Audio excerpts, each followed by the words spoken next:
2146, that is your SMS line at Metropole TVKE across all your social media platforms. My name is Simbalaji Charles Kiage. This is still your economic review. Now, members of Bungoma County Assembly have become the latest to shoot down a bill seeking to enable the devolved unit to join the Lake Region Economic Bloc, the REB. Now, the bloc, which was formed in 2015 by the region's governors and comprises 14 counties of Bomet, Bungoma, Busia, Homa Bay, Kakamega, Kericho, Kisii, Kisumu, Migori, Nandi, Nyamira, and Siaya, Trans Nzoia, and Vihiga counties. Now, the bill would have seen Bungoma County contribute 200 million, an amount that all member counties are required to pump into the bloc. Counties that have already passed the bill include Kisii, Migori, Kakamega, Kisumu, and Nyamira, with 1.6 billion out of the required 2.6 billion for the bank already raised. This morning, we asked the question, what does the economic bloc look to achieve among the member counties? And this morning, we're joined by George Munga, who's still with us, and Willis, who's the MCA, Kakamega County, and one of the counties that have actually passed the bill. Let me start with you, Willis. Let's understand this economic bloc. What is it?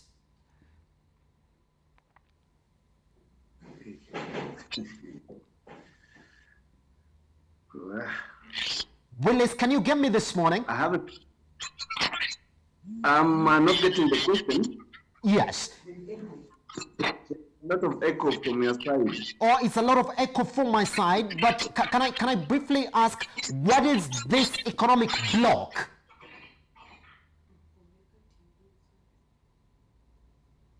You are asking about our economic bloc in Western. It's called REB. Yes, what is it?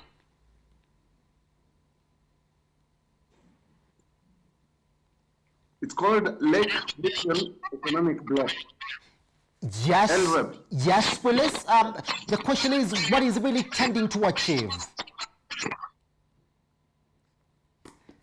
Yes, we are getting this breakdown to Willis. As we try and, this morning, let's turn on our attention to George, who's still with us this morning, so we can actually ask the importance of this. Now, George, yes, they are talking about that bloc, and we see these member counties, and we do have Willis, who's a part of the counties that have passed it. George, some of the ones that have not passed it are saying that even now we don't have the capacity to fully deliver in our counties. So telling us again to contribute 200 million to come up with a regional bank is again not going to make sense to some of them. Do you share the same sentiment, George, as to some of the counties that are saying no to it? I don't share that, Elijah. I'm not going into the politics of this, but I want to look at it from an economic perspective. Yes. What is the reason behind counties coming together? Or let me look at it from the macroeconomic level. What inspires, or what inspires countries to come together to form economic blocs? We have the AU. We have the AU, we have the EU, we have the BRICS, and so forth and so on. The reason is so that they can be able to trade more easily with one another, and to harness what we call economies of scale, so that they can be able to be a bigger cake for their people, so that we can be able to even spur what we call economic growth and employment in the said member states or member countries. For the counties in Kenya, we've heard of the Rift Valley Economic Bloc. We've heard of now the Lake Region Economic Bloc. We've heard of Jumuiya counties, the Pwani, and so forth. I think for me, this is a good thing.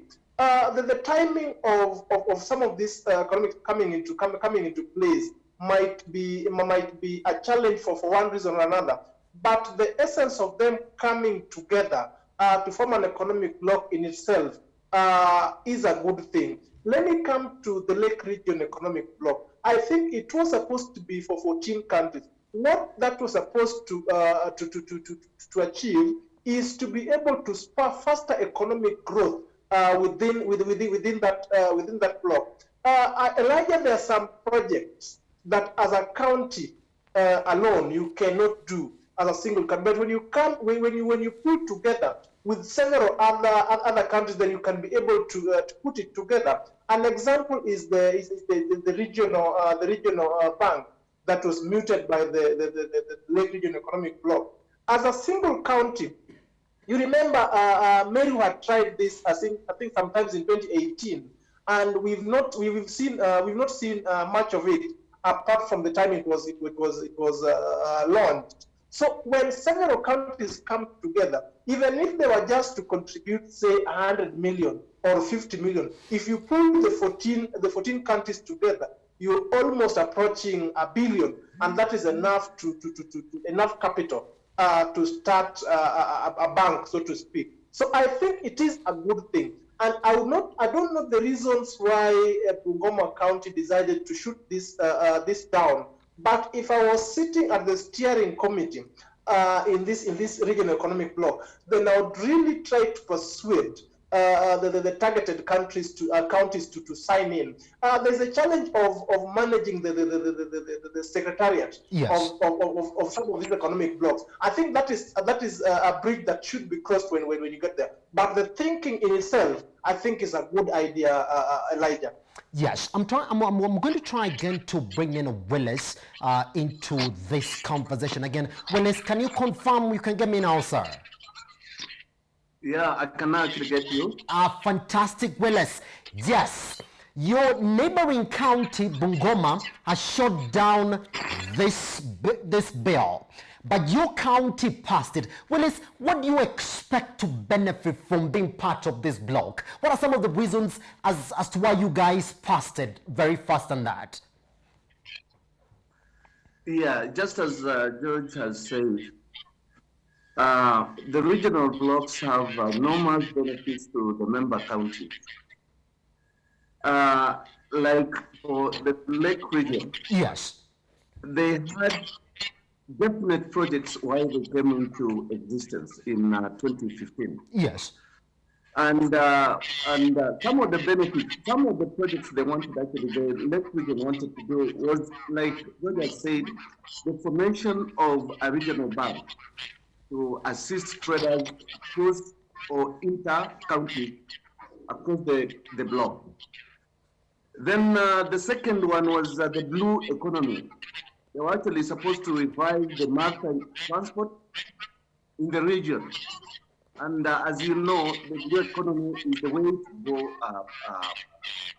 currently. Yes. Then the third issue was to revive the sugar sector. Yes. Those were very important functions for the block. And it could have actually gotten an opportunity to start working on these projects. Then I'm sure the economy of the region would have actually moved further. Willis, some of the sentiments that some of your neighboring counties are talking about, they're saying that right now, even our budgets to run the counties are not enough. So you cannot ask a county again to contribute 200 million shillings into forming up a secretariat. Is that a challenge for your county as well? Yeah, that is a challenge, but most of those counties with those kind of issues, they have their own internal issues. Yes. And they have their own internal fighting. Yes. And for me, I feel it's their own internal issues that is actually hiding the main point for them to reject the act. Yes. The Elwell Act 2018. But of the essence, like in Bungoma, you'll actually realize that the MPs are not working very well with the government. Yes. And if that's the case, they will always actually want any small issue that comes to the floor of the house has to be rejected. Not because it's bad, but just because they want to fight with the government. pretty much, George, let me bring you in as well. Let's look at that figure that they have already realized. 1.6B out of the required 2.6B to set up that bank. Fine. It looks as if they're making proper strides all the way from 2015 up to where right now. But George, let's think about the economic ability of these counties, which we do know just depend on the national government heavily in terms of even running the affairs of the counties. We've not had a proper economic sustainability conversation from the counties. We do know they're supposed to raise 53% of the revenue, but just a couple counties can talk about that. Is that where the hurdle is going to begin? In that you have counties who are contributing, but they have to wait for the money from the national government, which is not enough to pretty much keep on contributing to this bank. Is paying back for any county that is going to benefit from this bank going to be a challenge as well? I think that the counties are right when they say that they have challenges with financing.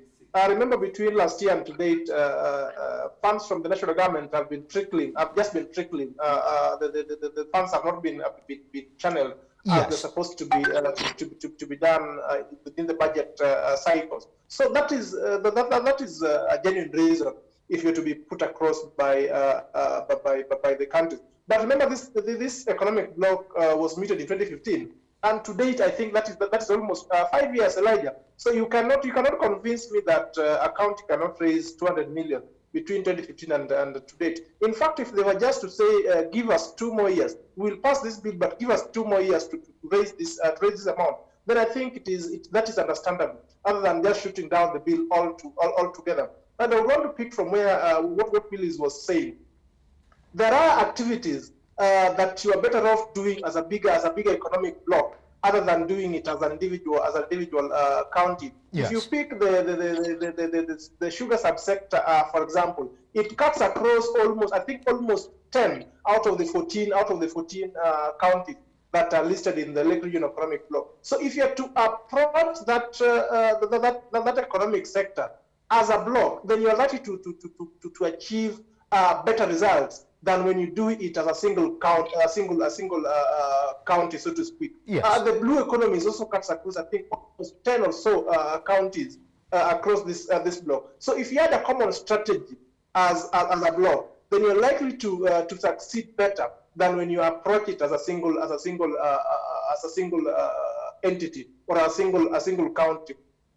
Most of the counties that have not signed it have cited finances, and that even reinforces the idea of having an economic bloc. If you cannot raise finances as a single county to put up a bank for your county, then why not pull together so that you can have this project up and going? I think it is, to me, Elijah, it is a good idea, and the hurdles of getting into the eventual strategy is what the country should be looking at.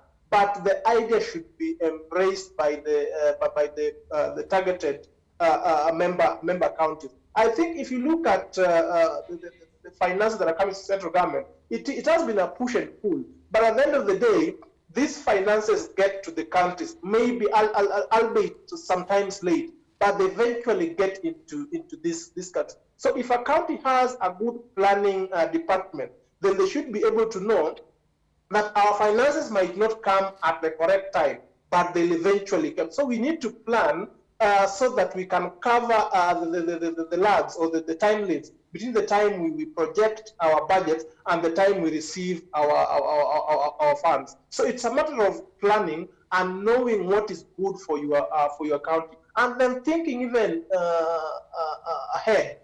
How will the county look like, or how will our economy look like 5 years from now, from today, 10 years from today? Elijah, I think that is my take. Most countries, Elijah, are moving into that direction, having economic blocks. The era where we had silo economies is long gone, Elijah. You cannot operate as a silo economy and survive in the current globalized environment, Elijah. Pretty much. Well, let's clear the conversation for us therefore this morning on this. I know you're speaking to your counterparts in your neighboring counties, because as a county you're also dependent on them joining so you can have that financial power. Do you expect that most of these counties that have not signed in are going to join sooner rather than later? Thank you very much, the host. What I'd like actually to say is that apart from what George has said, Yes. some of the impediments to formation of regional blocks, we also actually have national issues that have hindered the formation of the regional blocks as a whole in Kenya. Not only the LREP. Yes. You'll actually bear me witness, up till now, the national government has not come up with the proper legal frameworks and regulations to guide the formation of these regional blocks. Secondly, we haven't actually had any policy on the regional bodies that should be formulated to allow these regional bodies to operate. So as we blame the county's assemblies for being an impediment to formation of the regional bodies, we also have to know that the national government has not done its part. And as such, what I can actually advise our colleagues is that they should go ahead and do their part during the legislation. That is actually for us in Western. They should go ahead and legalize the LREP Act of 2018. Yes. If that one can be done, then we can actually now put pressure onto the national government to formulate proper regulations and policy guidelines on the formation and the operations of the regional bodies as a whole in Kenya. There is also that issue of lack of money. But to me, lack of money is not really an issue, because like for the formation of our regional bank, each and every county was supposed to contribute 200 million. And 200 million to a county government, that is very small money. Given that the formation started in 2015, we've actually had 5 years, as George said, we've actually had 5 years down the line. 5 years down the line, they could have actually been paying something little, like even 20, 30 million. They should have actually completed that payment of 200 million. But again,